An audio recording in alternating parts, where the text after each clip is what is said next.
Замечал ли ты когда-нибудь, как некоторые люди, не произнеся ни слова, словно заполняют собой все пространство, притягивают внимание, вызывают невольное уважение?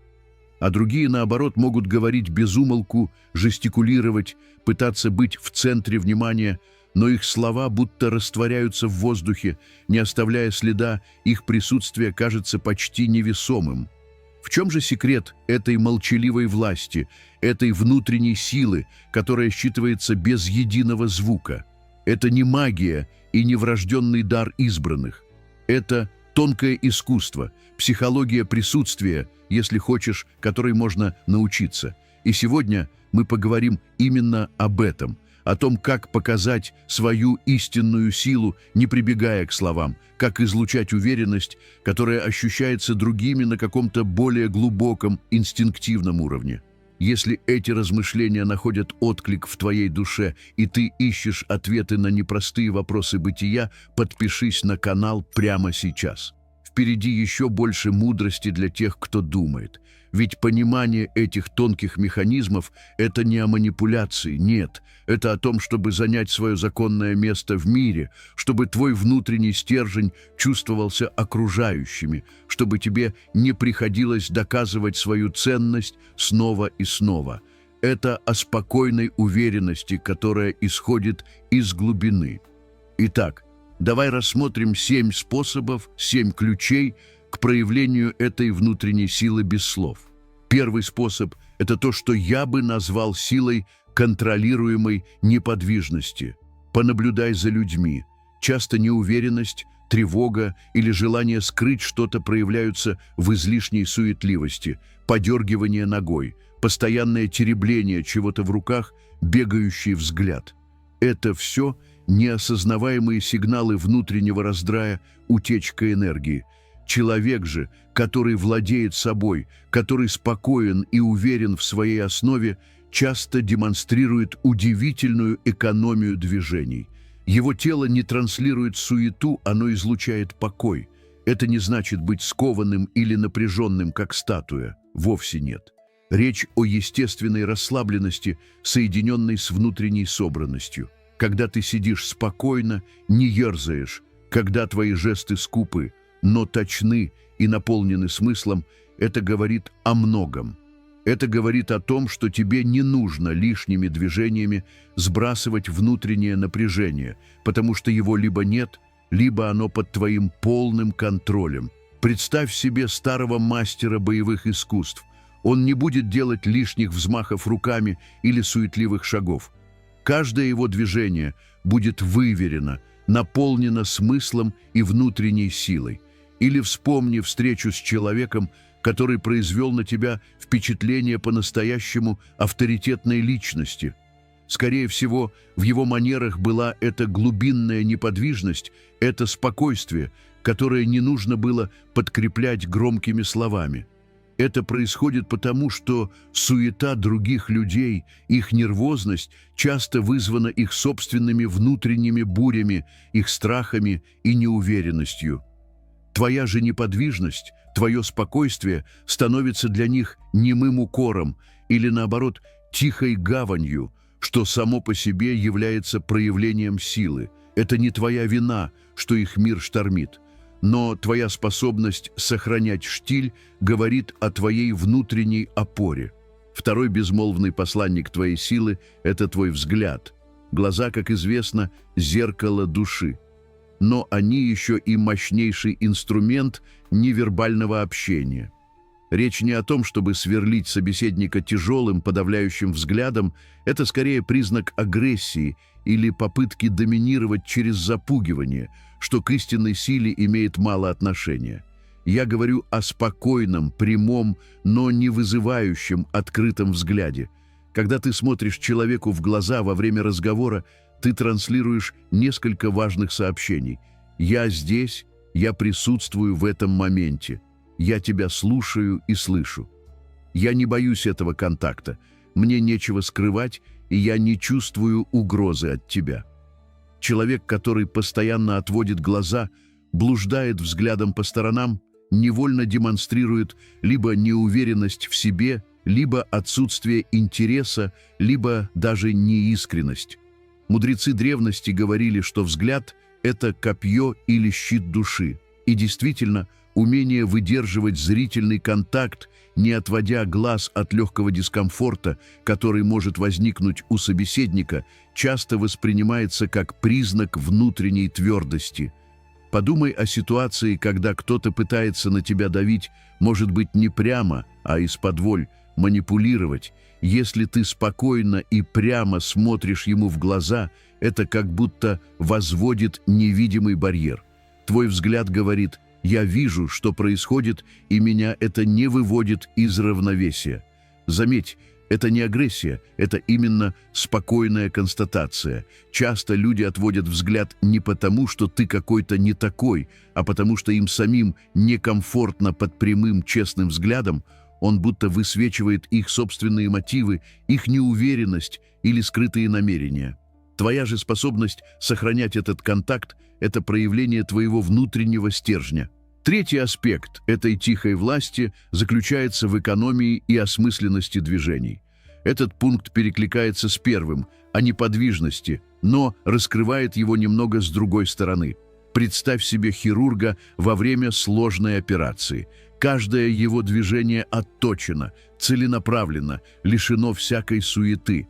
Нет лишних взмахов скальпелем, нет ненужных перемещений. В этом проявляется не только профессионализм, но и колоссальная внутренняя концентрация и уверенность.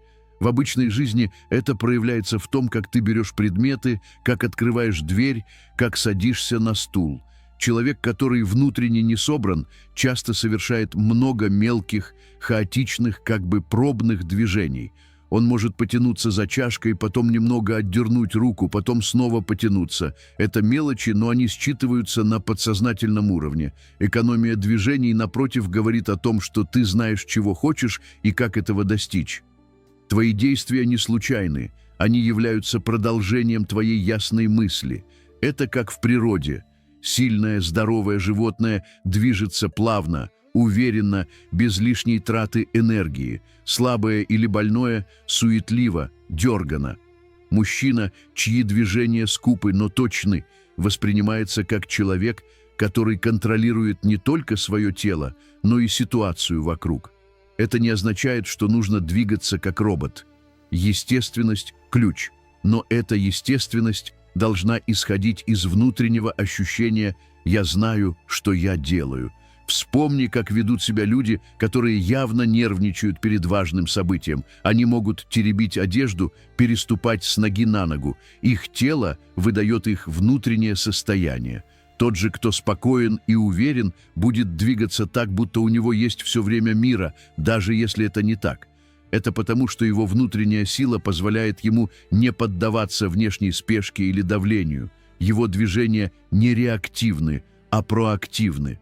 Четвертый способ заявить о своей силе без слов – это искусство занимать пространство. Нет, я не говорю о том, чтобы разваливаться на диване, закидывая ноги на стол, демонстрируя пренебрежение к окружающим.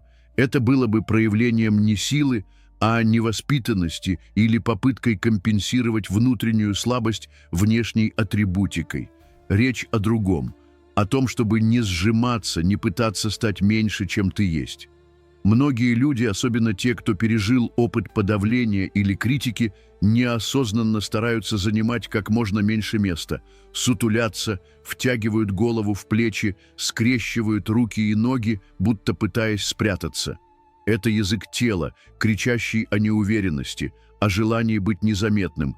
Человек же, обладающий внутренней силой, занимает пространство естественно и спокойно. Он стоит прямо, его плечи расправлены, он не боится раскинуть руки, если это уместно, или занять удобную позу. Он как бы говорит миру «Я здесь, я имею право здесь быть, я часть этого пространства». Вспомни, как ведут себя действительно значимые фигуры. Они не суетятся, чтобы привлечь к себе внимание, но их присутствие ощущается именно потому, что они занимают свое место с достоинством. Это не про высокомерие, это про адекватное самоощущение.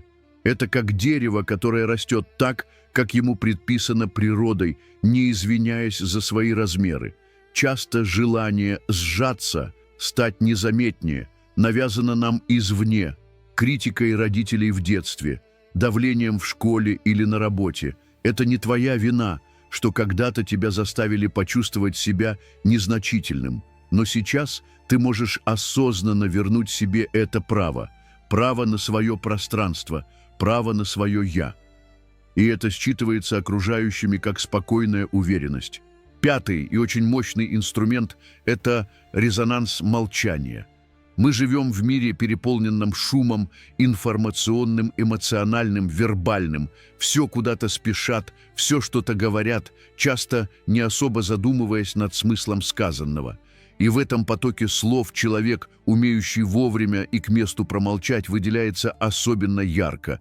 Его молчание – это не пустота, не отсутствие мыслей. Напротив, это молчание может быть наполнено смыслом, наблюдением, глубоким размышлением. Когда ты не спешишь заполнять каждую паузу в разговоре, когда ты даешь словам собеседника прозвучать и откликнуться в тебе, прежде чем ответить, ты демонстрируешь не только уважение к нему, но и собственную глубину. Твое молчание может быть более красноречивым, чем тысячи слов. Вспомни ситуации на переговорах или в споре. Часто тот, кто говорит меньше, но чьи слова весомые и точны, производит большее впечатление, чем тот, кто тараторит без умолку, пытаясь заболтать оппонента. Молчание дает тебе время подумать, оценить ситуацию, не поддаться на провокацию. Оно может обезоружить того, кто пытается втянуть тебя в бессмысленную перепалку. Представь, что кто-то пытается тебя задеть, говорит что-то колкое. Если ты вместо немедленной ответной реакции просто смотришь на него спокойно и молчишь пару секунд, это может сбить его с толку гораздо сильнее, чем любая отповедь. Твое молчание в данном случае – это не знак слабости или того, что тебе нечего сказать. Это знак того, что ты выше этой мышиной возни, что его слова не достигают цели. Это сила, которая не нуждается в громком подтверждении. Те, кто боится тишины, кто стремится заполнить любую паузу, часто делают это из-за внутренней тревоги, из-за страха остаться наедине со своими мыслями или из-за боязни, что их молчание будет неверно истолковано. Твоя же способность комфортно существовать в молчании и использовать его как инструмент – это признак самодостаточности и контроля. Шестой ключ к безмолвному проявлению силы – это то, что можно назвать аурой спокойной реакции. Жизнь постоянно подкидывает нам ситуации, которые могут выбить из колеи. Критика, несправедливость, провокации, неожиданные проблемы. И то, как человек реагирует на эти вызовы, очень многое говорит о его внутренней силе. Многие люди реагируют импульсивно, эмоционально, вспыхивают гневом, впадают в отчаяние, начинают суетиться. Такая реакция, хоть и понятна по-человечески, часто демонстрирует отсутствие внутреннего стержня, зависимость от внешних обстоятельств. Человек же, обладающий подлинной силой, реагирует иначе. Он не подавляет эмоции, нет, он их осознает, но не позволяет им захлестнуть себя и диктовать свои действия. Его реакция будет более взвешенной, спокойной, обдуманной. Это как глубокое озеро. Даже если бросить в него камень, рябь на поверхности быстро уляжется, а глубины останутся нетронутыми. Подумай о руководителе, который в кризисной ситуации не паникует, а спокойно анализирует происходящее и отдает четкие распоряжения. Или о спортсмене, который после досадного промаха не ломается, а собирается и продолжает борьбу. Их сила не в том, чтобы не испытывать стресс, а в том, чтобы не позволять стрессу разрушать себя и свои действия. Люди, которые пытаются тебя спровоцировать, вывести из себя, часто делают это, чтобы почувствовать свою власть над тобой, чтобы увидеть твою уязвимость. Это их способ самоутвердиться за твой счет, потому что им не хватает собственной внутренней опоры. Когда ты сохраняешь спокойствие, когда твоя реакция не та, которую от тебя ожидают, ты ломаешь их сценарий, Ты показываешь, что их крючки на тебя не действуют, и это есть проявление огромной внутренней силы, которая не нуждается в словах.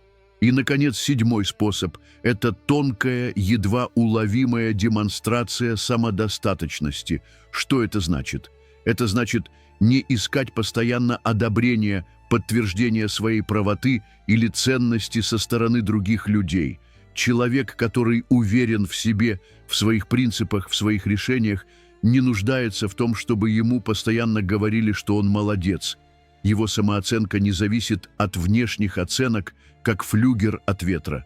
Он может прислушиваться к мнениям других, может учиться у них, но конечное решение и ответственность за него он оставляет за собой.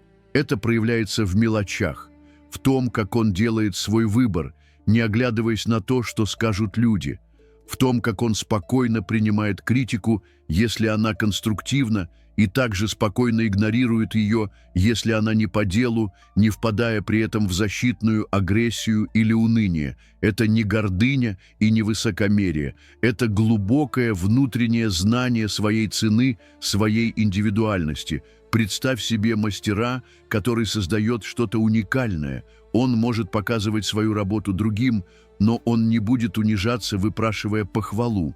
Он знает ценность своего труда. В отношениях это проявляется в том, что человек не цепляется за другого из страха одиночества, не пытается заслужить любовь или дружбу, а строит отношения на основе взаимного уважения и искренности. Окружающие на подсознательном уровне считывают эту самодостаточность. Они видят, что перед ними человек, который не пытается им угодить, не заискивает, но и не отталкивает. Он просто есть. Цельный, уверенный в своем пути, и это вызывает уважение гораздо большее, чем любые попытки понравиться. Часто люди, которые отчаянно ищут одобрения, делают это из-за внутренней пустоты или неуверенности, привитой им в прошлом. Это не твоя задача заполнять их пустоту или постоянно доказывать им свою значимость. Твоя самодостаточность – это маяк, который светит ровным светом, независимо от того, хвалят его или ругают. Вот такие 7 ключей, друг мой, к безмолвному проявлению силы. Это не о том, чтобы стать кем-то другим, не о том, чтобы надеть маску. Это о том, чтобы позволить проявиться той силе, которая уже есть в тебе, но, возможно, была скрыта под слоями сомнений, чужих мнений или прошлого негативного опыта.